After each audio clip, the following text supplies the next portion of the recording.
Hello, you have me in my hoodie because I'm cold and the world sucks, but I have a Fairyloot box and I'm going to open it in the hope that it will help me sleep better. I don't know. I don't have a lot of energy, it's been a long week, but I'm going to open this and I'm glad you're here. So, this is what we look like. The theme is to the moon and back. This is what the spoiler card looks like. Pretty sure the book is going to be Daughter of the Moon Goddess, which I actually want to read next. So this is pretty good timing.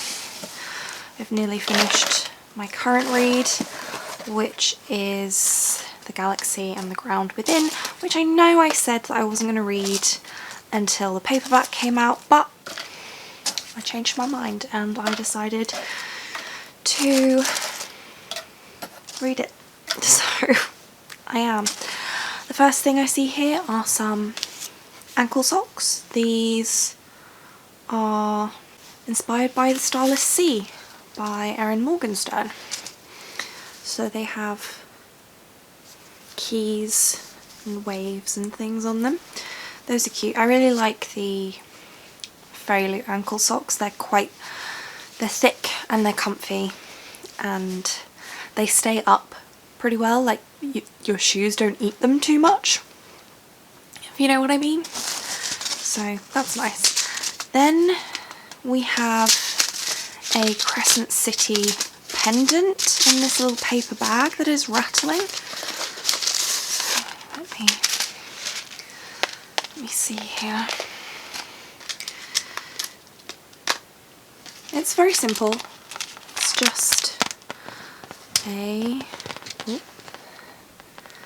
crescent moon. Is that the right way around? No.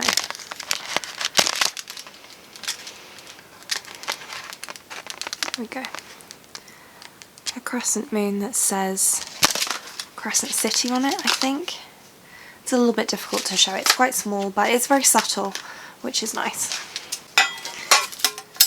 And we have some very lovely moon bookends. I'm actually just going to take the label off these because I can't really show them very well because they're label stuck together. And they're stuck together using the plastic from the label. So I'm guessing that these are actually inspired by the book and they just didn't want to say that they're inspired by the book so that people could still be surprised by the book before getting there. I don't know if you can really see this very well, but they're very nice. I don't really have shelves that need bookends, so I'll have to find somewhere to put these, but I really like them. They're really pretty. Ooh, then we have a tote bag. I really like a tote bag, and it's a Daughter of the Moon Goddess tote bag, so once again inspired by the book. Very pretty. It's the same on both sides, so I won't turn it around, but I love the colours. I'm a really kind of colourful type of person. I really like to wear lots of colourful things, so I know that's not everybody's cup of tea, but I've never really been one to stick to the monochrome, as you can probably tell. So yeah. Then we have some artwork. I feel like this might be inspired by The Wicked Fox, and it looks like they've included 2 copies by mistake. This is what it looks like. It's very pretty. So you've got your 9-tailed fox, your Gumiho here, and then the character there I'm thinking is from The Wicked Fox. I can't remember what his name is. Is it Jihun? I could be making that up. Who knows? And then we have our tarot cards. So we have the King and Queen of Pentacles, and I feel like these might be the last ones. And I'm guessing that these are Red Rising again, but I haven't read that yet, so I'm not 100% sure. There you go. This is what they look like. very pretty as always. And yeah, I'm pretty sure those are the last two.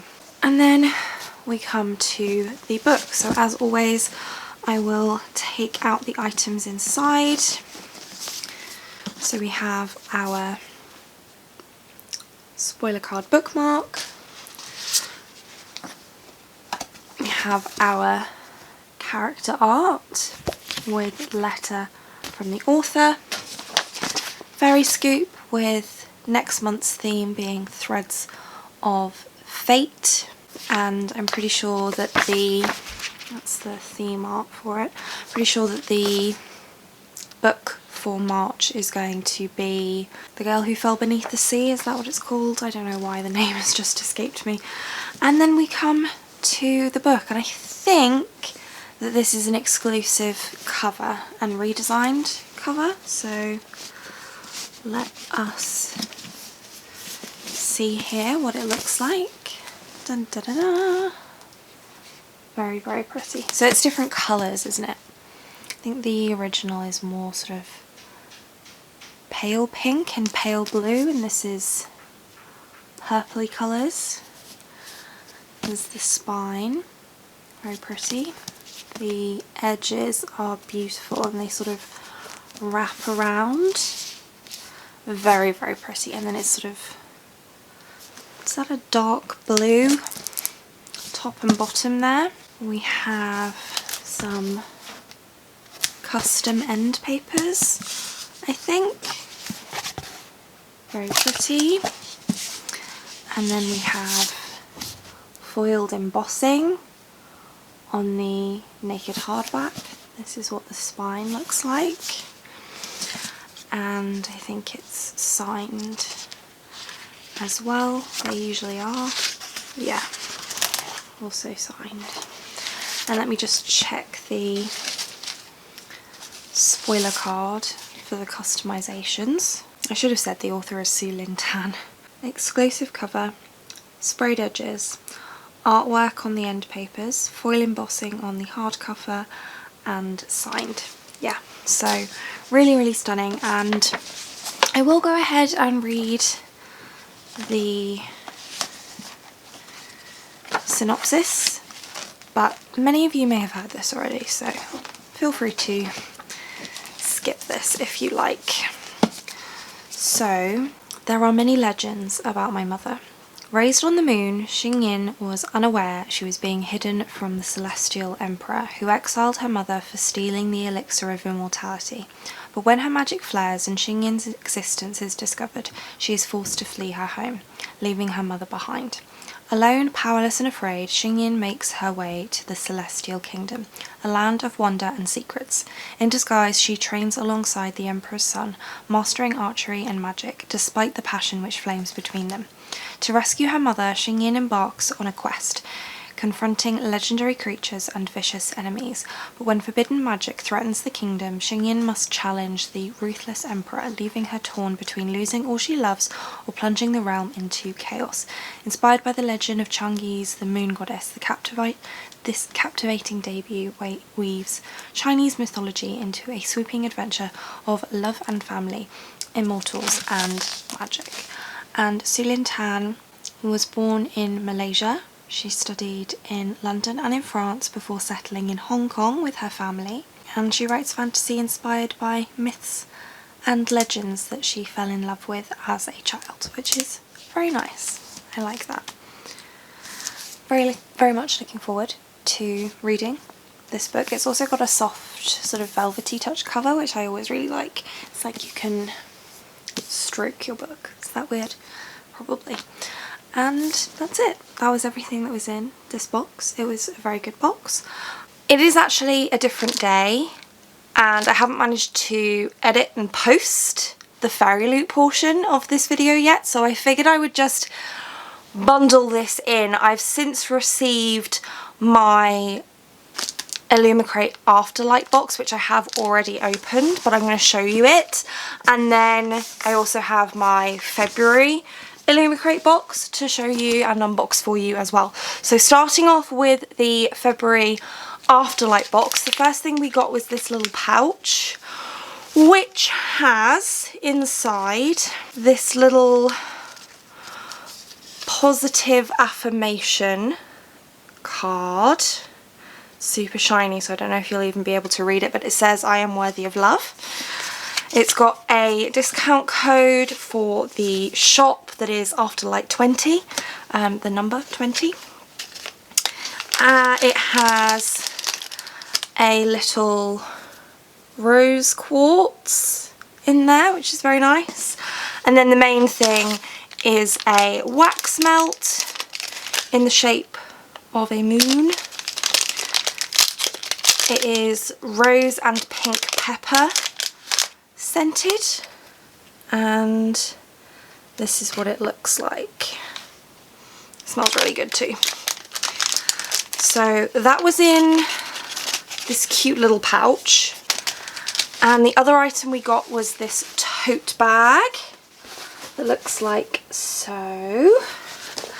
And it says, though my soul may set in darkness, it will rise in perfect light. I have loved the stars too fondly to be fearful of the night, by Sarah Williams. And then the book is one of my most anticipated for the year, and that is Delilah Green Doesn't Care by Ashley Herring Blake. It's a different colour. Usually this green is a pink. We've got orange sprayed edges there, and a printed signature, I believe, yes, and a letter from the author is bound in. And it says on the back, this pull towards Claire was getting absurd, and it wasn't just about sleeping with her again. Delilah just wanted to see her, talk to her, kiss her gorgeous mouth, sure, but even just standing right here in her foyer felt like diving into a cool lake after a walk through the desert. It is a romance, of course, that's the point of the Afterlight box, and the little entry paragraph of the synopsis is, Delilah Green swore she would never go back to Bright Falls. Nothing is there for her but memories of a lonely childhood. Her life now is in New York, with her photography career finally gaining steam and her bed never empty. Sure, it's a different woman every night, but that's just fine with her. And she does end up going back to her hometown, and you know, there's a romance. That's how it goes. So that was the February Afterlight box, and now I'm going to open the February Illumicrate box. Oh yes, okay. So this is the Bad Blood themed box, and that's the spoiler note, so I'm going to set that aside for now. And I do know what the book is, but I'll save it.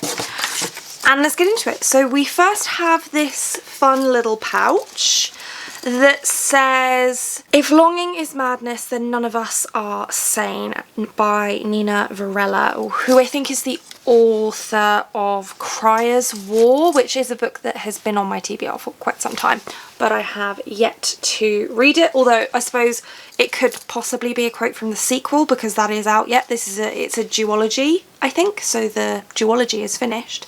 And that's quite a large pouch, and it's quite floppy, so that's quite nice. Don't know what I'm going to use it for yet, but you can never have too many pouches, I feel like. Okay, the next thing is a bath fizzer called Butterfly's Dust, and it's sweet orange scented, and it does strongly smell of sweet orange. I'm not going to open it up because it's probably going to go everywhere, but this is the Poison Study item for sure. I don't even need to check the spoiler card. I recognise the name. If you've read the book, then you know. I'm kind of a little bit sad that the Poison Study item is like a one and done use item rather than something you can use over and over again, but I'm still super happy to have anything inspired by the Chronicles of Ixia, because that series just does not get enough love, and it's one of my personal favourites of all time, so I'm glad we got something. Then we have something where it's written in Latin,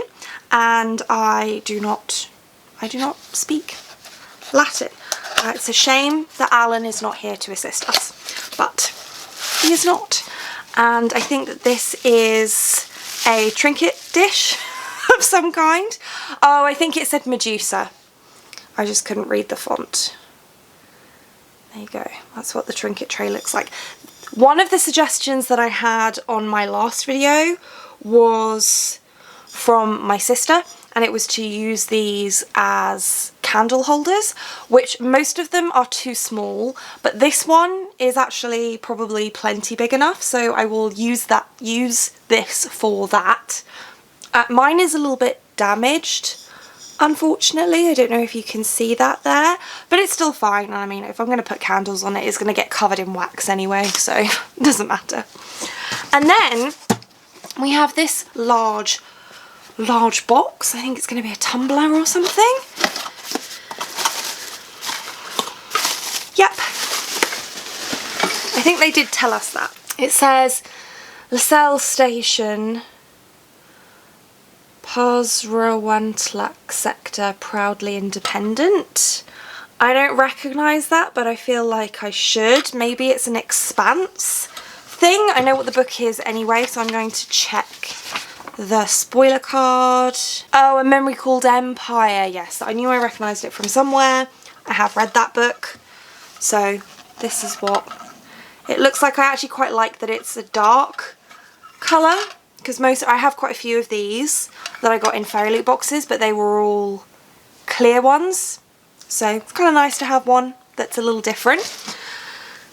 And there is actually an extra item hiding at the bottom here, and we're back to our little collectible magnetic. I know that Illumicrate used to do these pretty regularly, and I don't think they've done them in quite a while. So that's what they look like. And who are these? I want to say that they're the people from American Royals, but let me check. Not American Royals. Red, White and Royal Blue. Alex and Henry magnetic coins from Red, White and Royal Blue. Yes. I could tell just because of the UK and US flags in the background there. So there you go. I'm just going to stick those together and put them on the plate. And then we come to the book. So I think it's going to be A River Enchanted by Rebecca Ross. So let us see if I am right. It is A River Enchanted by Rebecca Ross. I think this is an exclusive cover. This is what the front and back look like. We have solid sprayed edges at the top and bottom, and lovely stenciled edges on the side. Then we also have what I'm guessing are exclusive end papers. Same front and back. And we have foil embossing all the way around, which is very, very pretty. This is what the spine looks like. The embossing actually matches the stenciled edges, if you can kind of tell there. And I think that this is signed as well. Yes, it is. Very pretty. Very, very pretty. Book 1 in Elements of Cadence. I don't think I realised that this was the first book in a series, but it is, so that's fun. Although I have way too many series to start and way too many series that I'm still in the middle of, so, you know. On the back it says, "Your presence is required at once for urgent business. Please return to Cadence with your harp upon receipt." And then the synopsis is, "Enchantments run deep on the magical Isle of Cadence. The capricious spirits that live there find mirth in the lives of the humans who call the land home. But the mischief turns to malevolence as girls begin to go missing. Adara, heiress of the East, knows the spirits only answer to a bard's music, enticing them to return the missing girls. But there's only one bard capable of drawing the spirits forth by song, her childhood enemy, Jack Tamerlane. He hasn't stepped foot on Cadence in 10 long years, content to study music at the mainland university. But as Jack and Adara reluctantly work together, it becomes apparent the trouble with the spirits is far more sinister than first thought, and an older, darker secret lurks beneath the surface, threatening to undo them all." So, enemies to lovers romance, I am guessing. And it also reminds me slightly of the Queens of Renthia series by Sarah Beth Durst, because of course that book is all about evil spirits in the forest who are trying to kill people. So that was this box, or these boxes, I suppose. And back to past me. I hope that you're doing okay and that the world isn't causing you too much anxiety and upset. Be kind to each other. And that's it for this one. Thank you so much for watching. If you like this video and want to see more like this from me, then do think about hitting that subscribe button, and I hope to see you here again soon. Thanks.